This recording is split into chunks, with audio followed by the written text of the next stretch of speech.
Tama po sila dahil sila naman arkitekto sa buong programa na ito. Kaya nga ang tawag po ng program is the Pasig Buhay Muli or the PBBM project.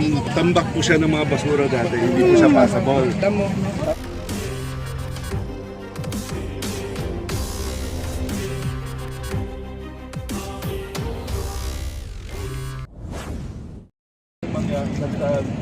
Lagay po ng maliit sa booth at Port Santiago dito sa may side entrance by our delegate to the most.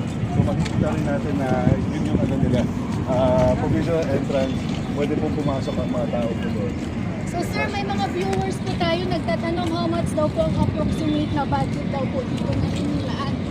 I have to double check. I am not very familiar with the figures right now. Pero rest assured, the funds for this one was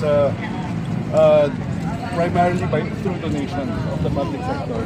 So wala pong ano pa sa ang binabayaran lang po ng gobyerno ay probably ang team po namin na nagbabantay po dito. Ayun sir, napansin lang po namin yung picture ni PBBM ni First Lady. Kasama din po ba siya na ilalagay po dyan at sinuwal po? Well, ang gugustuhin nga namin na kasama po sila dahil sila naman po ang talagang arkitekto sa buong programa na ito. Kaya nga ang tawag po ng program is the Pasig Buhay Muli or the PBBM project. So, of course, si First Lady at si Presidente doesn't want to take all the credit for it. Kaya sinasabi nga sa amin na hindi na kailangan yung mukha daw nila. So, napaka-humble naman ng ating Presidente at First Lady.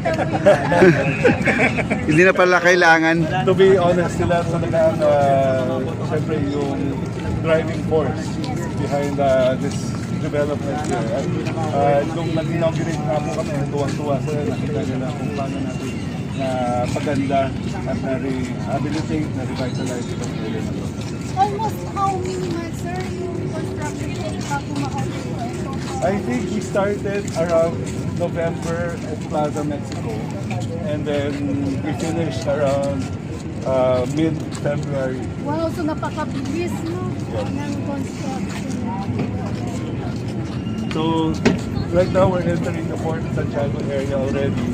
On the left there are ruins here that may plano po ang Port Santiago or ang Comoros administration to rehabilitate. So maybe in the future magiging ano na rin po ito, mga commercial spaces, mga ibang mga visitor centers.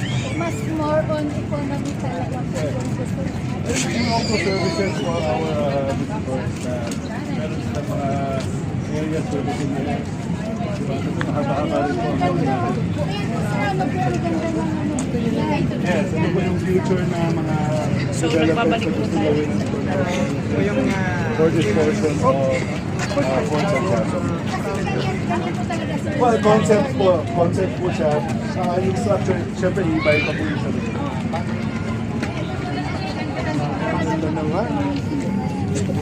Talagang long term po ito nga sir. hindi na natin sukat kakalain na ma-open kung ganito kagaganda. Tingin naman. At ito ay talagang dati nga nagsamuhan. I have no idea pero since I came here around 4 p.m. marami na po ang maraming you have to understand, meron po ibang tao galing po sa Port Santiago kasi nagkalabas sila from Port Santiago. So yung ibang guest ng Port Santiago dito na po lumalabas sa ating Esplanade and vice versa, yung ibang guest natin sa Esplanade pupasok na sila sa Port Santiago at doon na sila lumalabas. So nakahalo-halo na po yan. Yes, so here is the access to Port Santiago. Temporarily nakasarado po yung access nila. Pero right now, ito po yung binuksan nila para makapasok po ang So one of the things that we built here as well was a view deck so that people can enjoy the moat and the surroundings of Port Santiago from the Pasig River.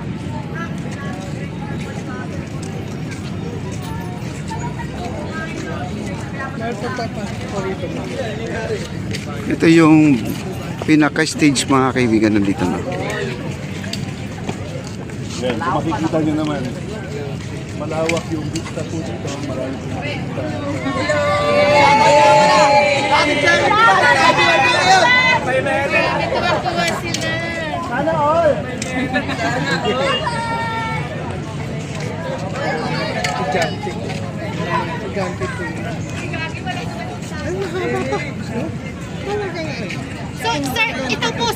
naayos na po ito. Ito na po yun. There was an existing boardwalk here that we had to rehabilitate. Okay. Sana, ang nangyari po kasi, maybe up to this point, tambak po siya ng mga basura dati, hindi po siya passable. Tapos, yung mga tao na lumalabas po sa entrance dun sa dulo, hanggang dito lang po silang makakalakad at hindi na sila makatawid papunta sa Plaza Mexico or beyond.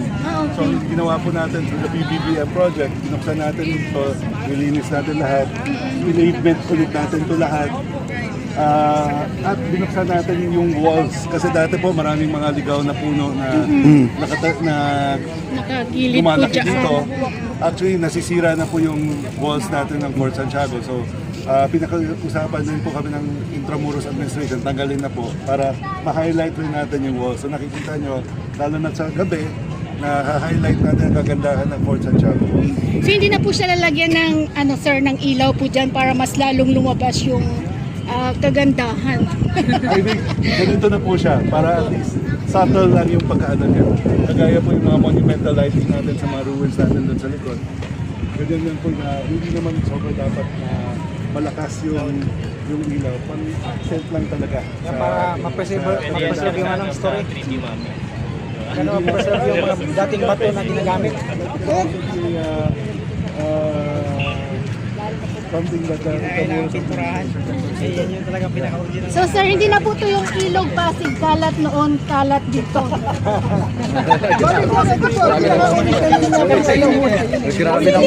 Grabe naman ang piso niya, Ate Joy.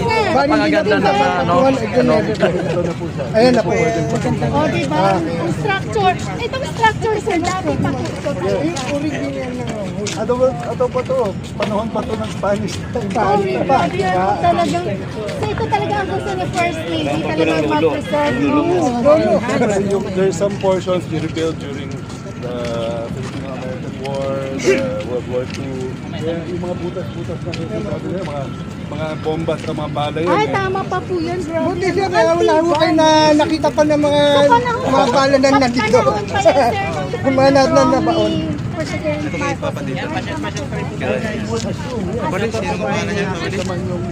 Marcos. Lisod Asik Mark Sambar. Sambar. Sambar. Asik Mark Sambar. Mark Sambar. Lisod yan, lisod. Lisod Asik Mark Sambar. Ayan guys, so, napakarami. Ito welcome po sa lahat ng vloggers guys. At hindi po nila pinipili. Basta ito ay para sa Pinoy. Para sa Pilipino itong ating esplanade. Mga bayan, makamiss ka dito. Oh, bike.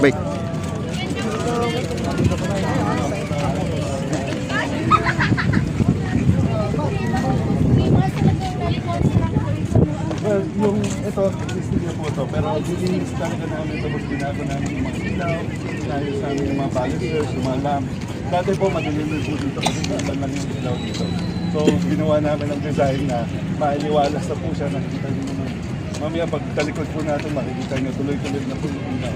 Maganda po yung lighting dito. Kaya nga sinasabi ko, lighting really plays a big important role on the ambience, di ba? Kung paano ma-enjoy ng tao ang isang area, di ba? So, with this, makikita natin na pag maganda po yung lighting, maganda yung pag-alaga, talagang bibisitahin ng mga tao. Of course, no? Talagang ako-proud po. Ano ba, may magtutungkot na sakaling mag-iikot? Dito sa Pasig River, meron ba tayong magkakasin? Wow, grabe. Na umiikot? Eventually, we will have plans in the future to coordinate with the other departments. Naikutan natin ang mga, magkakaroon ng mga alternative transportation along the Pasig River. So, nakikita naman po tayo sa iba't ibang mga departamento natin para tutulungan po kami paano ayusin yung sitwasyon dito. But as you can see, from here, kitang-kita po all the way to sa ginawa natin hanggang sa Manila po. Wow! Mga ganda na po. Grabe, ang ganda guys oh. Maganda sa gabi. Kasi nung pumunta kami dito maliwanag guys, di talaga natin na-appreciate yung ganda. Dahil sa liwanag ng ating napakagandang ilaw, ito po ay nagbibigay ng saya sa ating mga mata, lalo na yung mga senior citizen. Ayan po, napakaganda po ng ating esplanade. Dito po tayo sa may Fort Santiago. May Stranza po tayo na area guys.